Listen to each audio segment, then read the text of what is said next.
Hello, my fellow designers. Welcome back to D-Life HD. This is Victor, and it's been a little bit of a delay. I've had a busy couple weeks here, but finally, we're going to be reviewing Super Mario 3D World. And I reviewed Bowser's Fury on its own, and so we're not going to go into specifics on Bowser's Fury, but we're going to be taking a look at sort of the general package, everything you get. Is it worth the $60? So without any further delay, let's jump right into it. Switch it up. Switch it up. I was a worker, had to upgrade to a boss. I had to switch it up. Used to live in the hood, but had to upgrade to a loft. I had to switch it up. Super Mario 3D World, one of the highest selling Wii U games.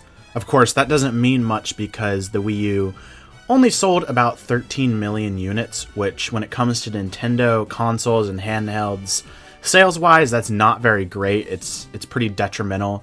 So 3D World was a fantastic game, but it was only on the Wii U up until recently, and so many people missed out on it, and this is a lot of people's first time playing it. And so it's really cool to see it revamped and brought to a new generation of gamers, or maybe people that are coming back to Nintendo for the first time in a long while. And so basically, like a lot of Wii U games that got ported over to the Switch, which we got a handful every single year of the Switch's life cycle, the game is getting another chance to live on this console that is super successful for Nintendo. And so a lot of times they will repackage the games and not change a whole lot and ship them out for the $60 price tag, but they will add a few additions for those who maybe have already played the game. So that way newcomers have a lot of content to play, and people who are returning to the game will get to play a game that they love again and also check out some new content. One example of this would be Tokyo Mirage Sessions, which was a Shin Megami Tensei and Fire Emblem crossover game, and I got that, and it was also on Wii U, but I never played it on Wii U, and so I got to play the base game, and there was tons of additional quests that you could do in costumes and those types of things. So the addition in this game is not just extra levels, which would be what I was expecting, but it is the inclusion of Bowser's Fury, and that on its own adds about 8 more hours of gameplay, which is pretty big for just a extra additional piece to the puzzle that was already there, that is Super Mario 3D World. So that on its own is really cool, and if you haven't already, I would highly recommend checking out my singular review of just Bowser's Fury, what I thought of it. So jumping over to 3D World itself, though, 3D World is very similar to its base game. Now, it's different from other 3D Marios in the sense that there's not a free camera, it's only at particular angles at particular times, so it feels like a halfway step between 2D Mario and the 3D games. I would not include it as a 3D Mario game, even though it has 3D in the title. I would more so, say it as its own individual thing. There's 3 different types of main Mario games, and that's the 2D, the 3D World style games, and then the fully 3D games, which Bowser's Fury falls more in line with the latter, being a free camera and just being able to run around wherever you want, and there not necessarily being a particular end to each level.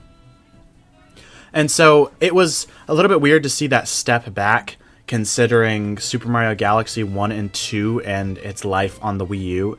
Everybody was ready for the next step, something like Odyssey, but instead on the Wii U we got Super Mario 3D World. And it was not my favorite game, honestly. I liked 3D Land, especially because of its portability. Like, that was a really cool function. Now I can have this somewhat 3D Mario game on the go, and I really liked that. But 3D World was just another home console game, and we were expecting something like Odyssey. So it fell short in that regard, in my opinion, but it makes up for that in the multiplayer function, which is not something that was necessarily present in full degree in the other 3D Mario games. It was mainly a single-player game, but this one was up to 4 players, and that is fully alive on this version on the Nintendo Switch, especially considering that now there is a higher movement speed.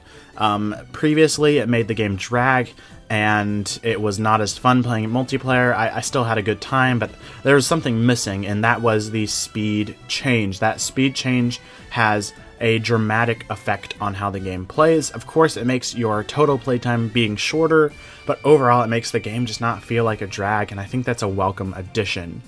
Also, speaking about the multiplayer, another welcome addition is the feature of online multiplayer. This is something that is really cool to see on here, and it works fairly well considering Nintendo's online servers are not the greatest. We've seen this in Super Mario Maker 2, Super Smash Bros., Splatoon, Mario Kart.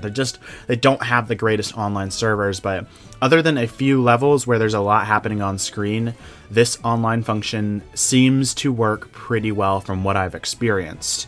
And I think it's awesome because now, especially considering that a lot of people have to stay home because of, the worldwide pandemic that's going on right now, people can still play multiplayer online for those that are in particular regions where, leaving the house is not something that's permitted right now. And one of the greatest features was the couch co-op from the previous version of the game on the Wii U, and now that we can see that online, it's a welcome addition and a very cool thing to see on this deluxe version of the game. I'm very happy that this game got ported to the Switch, and I bought it immediately, day one, mainly to play Bowser's Fury, but I think that the base game, especially if it's something you have not experienced, is definitely worth picking up for. There's a lot of content here, especially considering all the extra collectibles like stamps, reaching the top of the flagpoles at the end of each level, and all the green stars hidden throughout all the levels. If you're a super collector, a completionist, this is a game that you are not going to want to miss, especially if you haven't played it on the Wii U. Alright guys, thanks for watching. Let us know in the comments down below what you thought of this video. We love talking to you guys. Remember to like and subscribe for more videos like these. Lastly, check out our Twitter account for gameplay on the latest releases.